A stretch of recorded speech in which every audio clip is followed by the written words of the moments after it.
Welcome back to Raccoon City. Capcom invites you to return to this friendly little town again, full of nice zombies providing free hugs for everyone. But is this a vacation spot you would enjoy? Let's take a look together and find out. You are watching The Gaming Greyhound, and if we manage to get through this without you getting bitten, don't forget to subscribe. Keep your eyes peeled for anything weird, it might save our hides.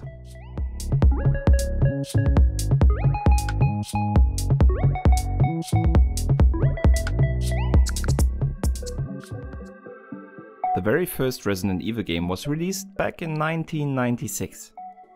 And while it was not exactly the very first survival horror game, games like Sweet Home, Alone in the Dark or D, which came before Resident Evil, aren't nearly as big household names today.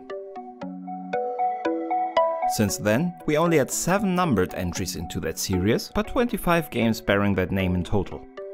So you see, Capcom is working very hard to keep this series alive. Not all of the titles are exactly universally loved.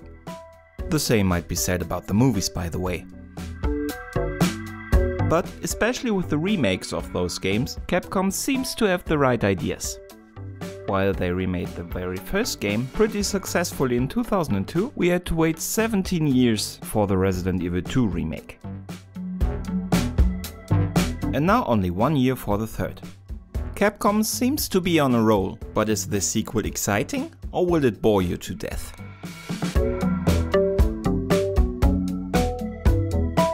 Let's take a look at the gameplay.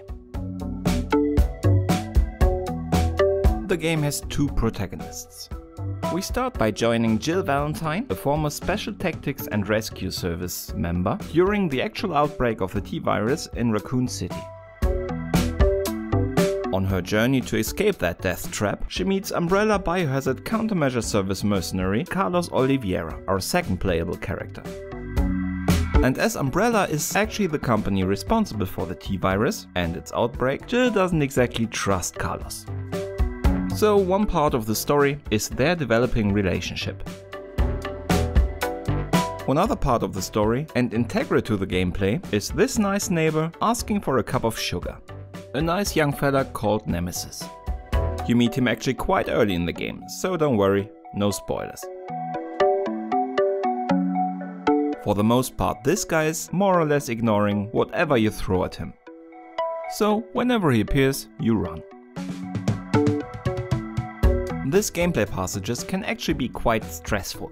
You run across the city, often in areas you have been exploring beforehand, with a little bit more time, looking for a way to get rid of him.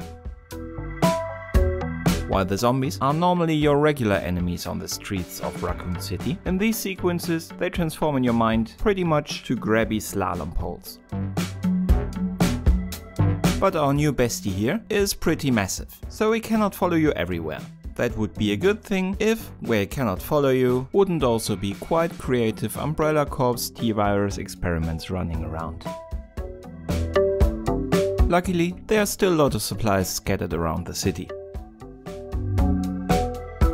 You get a healthy arsenal of weapons, but as in every good survival horror game, the ammunition is a little bit scarce. It doesn't help that your knife seems to be more of a fashion statement than a usable weapon.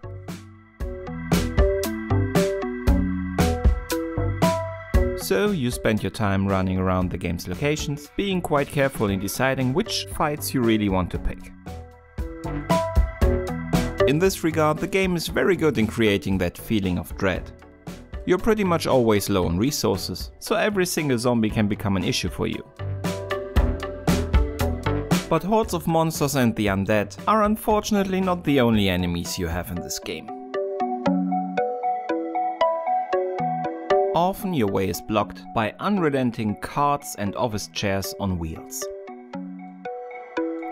Seriously, I understand that this is a remake of a game from a time where this was constantly the case, and it simply didn't matter. But this is not a retro feature, come on. Why do you spend that much time and energy in constructing a living, breathing world with believable characters and threats, and then pulling something like this, frustrating the player and pulling him out of the immersion? I understand that this is not the only game doing this, even these days, but for some reason here, it really got me mad. especially considering the short playtime of 6 hours. It's not that big a game that they wouldn't have been able to put in a little bit more time to fix this. But other than those gripes, for the about 6 to 8 hours that you will need to complete the storyline, it's quite a ride. So, it's good, but is it the game for you? Let's take a look at the qualities of the game that will help you decide for yourself. All Resident Evil games are gory games. We're talking about zombies here. Rotting corpses, eating flesh, biting, burning, all that stuff. And while it's not that over the top like for example in Doom Eternal, that might actually make it an even bigger topic. It's all quite lifelike and realistic, and the game tends to be quite generous and gives you close-ups of all that action. So it doesn't help if you have a weak stomach. Quality number 2 is that it is quite a stressful game, and I actually mean that in the neutral sense of the word. It always keeps you on your toes. That is quite typical for survival horror games. After all, always having to worry about ammo and healing items is a hallmark of that genre. But with Nemesis constantly chasing you in certain parts of the game, this is brought to the next level. Those are not 10-second sequences. So you need to be able to keep a cool head, or at least enjoy the terror that comes with it. Our last quality is the game length. It is a short game, and you can debate if a full price game like this should be at least a bit longer. To be fair, I have to mention that when you buy the remake of Resident Evil 3, you will also get Resident Evil Resistance, an asymmetrical multiplayer game. So you're not paying full price for only the short single-player campaign. The good news, should you not beat the game, it will probably not be because of lack of time. Now let's take a quick look at the technical side of things. This game is created on basis of the in-house RE engine of Capcom. And I really like that engine. It has great visuals at blistering speeds. We have seen that with Resident Evil 7, Devil May Cry 5 and also last year's Resident Evil 2 remake. And it's the same here. On all platforms, RE3 aims for 60 frames per second. And while it may not hit that target all the time, with those visuals that's mighty impressive on a PlayStation 4 or Xbox One hardware. So definitely kudos for that. But that does not mean that it's perfect. It would be boring if I wouldn't have anything to complain about. One thing that stood out for me a lot of times was that enemies that are far away from you are often rendered at a lower frame rate than the rest. Sometimes that even happens quite close to the camera, and if you're fighting a particularly fast enemy, that can look very jarring. Also, flowing water doesn't seem to be exactly its strong suit. Other than that, I need to become a little nitpicky to find more things. In certain situations, reflections and lighting can become quite noisy. Also, some of the zombies are visually less convincing than others.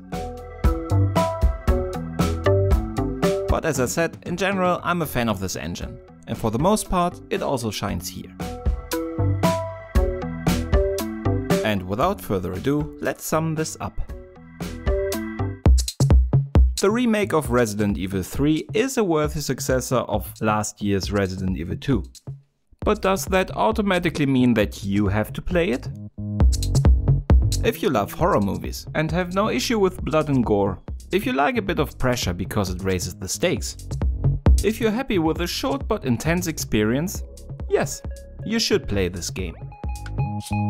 If you don't have the stomach for it or don't understand why your game should be that gory, if you don't like stressful games and want to take your time, if you want your single player experience to last at least 10 hours, then this is not your game.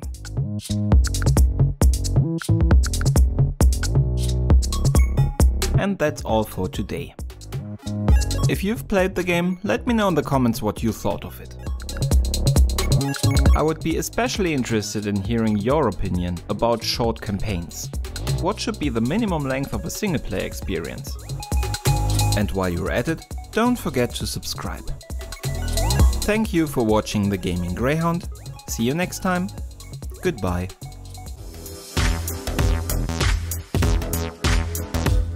If you want to help me out, please subscribe, ring the bell. I'm pretty sure you have heard that in other videos before. Bye!